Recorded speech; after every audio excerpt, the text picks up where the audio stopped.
இந்த பொண்ணு ஆல்ரெடி கணவன் இருந்த பொண்ணு அப்படின்றதுனால இவங்க வீட்டாளுங்க கோவப்பட்டு அந்த கல்யாணத்தை நிறுத்திடுறாங்க. ஆனா மாப்பிளைக்கு பொண்ணு பிடிச்சதுனால உங்க வீட்டோட எதிர்ப்பு மீறி கல்யாணமும் பண்ணிக்கிறாரு. கல்யாணம் முடிஞ்ச சடங்க பல்லாக்கில தூக்கிட்டு போவாங்க. அப்படி தூக்கிட்டு போகும்போது மாப்பிள்ளைய அந்த பொண்ணை வீட்டுக்கு தூக்கிட்டு வராரு. இதை பாக்குற மாப்பிள்ளையோட அப்பா அம்மா உனக்கு எவ்வளவு தைரியம் இருந்தா அந்த பொண்ணு இங்கே நீ கூட்டிட்டு வருவ அப்படின்னு சொல்லி சண்டை போடுறாங்க. வந்திருக்க மருமகளுக்கு ஆர்த்தியாவது எடுப்பாங்க அப்படின்னு பார்த்தா யாருமே அதுக்கு முன் வர மாட்டாங்க.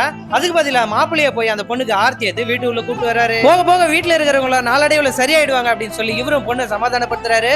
மறுநாள் காலையில இந்த பொண்ணு வீட்டுல இருந்து சமையல் செஞ்சுட்டு இருக்கா. இதை பாக்குற அந்த பொண்ணோட மாமியாரு நீ ஒரு விதவை பொண்ணு எவ்வளவு தைரியம் இருந்தா நீ வந்து அடுப்படியில உட்காந்து சமையல் செஞ்சுட்டு இருப்ப அப்படின்னு திட்டிட்டு இருக்கும்போது அந்த பொண்ணோட புருஷங்காரனாங்க வந்து நான் என்ன செத்தா போயிட்டேன் என் பொண்டாட்டி விதவை அப்படின்னு சொல்றீங்க அப்படின்னு சொல்லி திட்டிட்டு இருக்காரு. அதை கேட்ட அவங்க அம்மாவும் அங்க இருந்து போயிடுறாங்க.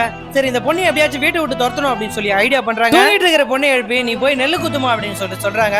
இந்த பொண்ணு நெல்லு குத்திட்டு இருக்கும்போது அடுத்த வேலையா நீ போய் வீட்டை பெருக்கு அப்படின்னு சொல்லி அனுப்பிடுறாங்க. வீட்டை பெருக்கிட்டு இருக்கும்போது கரெக்டா அவங்க பையன் வர நேரமா பார்த்து வீட்டுல இருக்கிற எல்லாரும் வேலை செய்யற மாதிரி ஆக்டிங் போட்டுட்டு இருக்காங்க. எல்லா வேலையும் செஞ்சுட்டு இருந்த இந்த பொண்ணு வேடிக்கை பார்த்து நின்னுட்டு இருக்கா. இது பாக்குற அவங்க வீட்டுக்காரர் எல்லாரும் ஆளுக்கு ஒரு வேலை செஞ்சுட்டு இருக்காங்க, நீ மட்டும் சும்மாவே நின்னு வேடிக்கை பார்த்துட்டு இருக்க அப்படின்னு சொல்லி திட்டிட்டு போயிடுறாரு. எப்பவுமே இந்த பொண்ணு நல்லா வேலை வாங்கிட்டு அவங்க பையன் வரும்போது மட்டும் இவங்க வேலை செஞ்சு அந்த பொண்ணை வந்து வேலையே செய்யாதவ அப்படின்ற மாதிரி டிஸ்பிளே பண்றாங்க. ஆக்சுவலா இவங்க பொண்ணோட வீட்டுக்காரர் மிலிட்டரியில இருப்பாரு. அவங்க மிலிட்டரியில இருந்து லெட்டர் ஒன்று வரும். இதை படிக்கிற அவங்க மாமனாரும் பதறி போறாரு. என்னாச்சு அப்படின்னு பார்த்தா அவங்க மரும் புள்ள இறந்து போயிருப்பாரு. இதை கேட்ட அவங்க பொண்ணுமே பயங்கரமா அழுதுட்டு இருக்கா.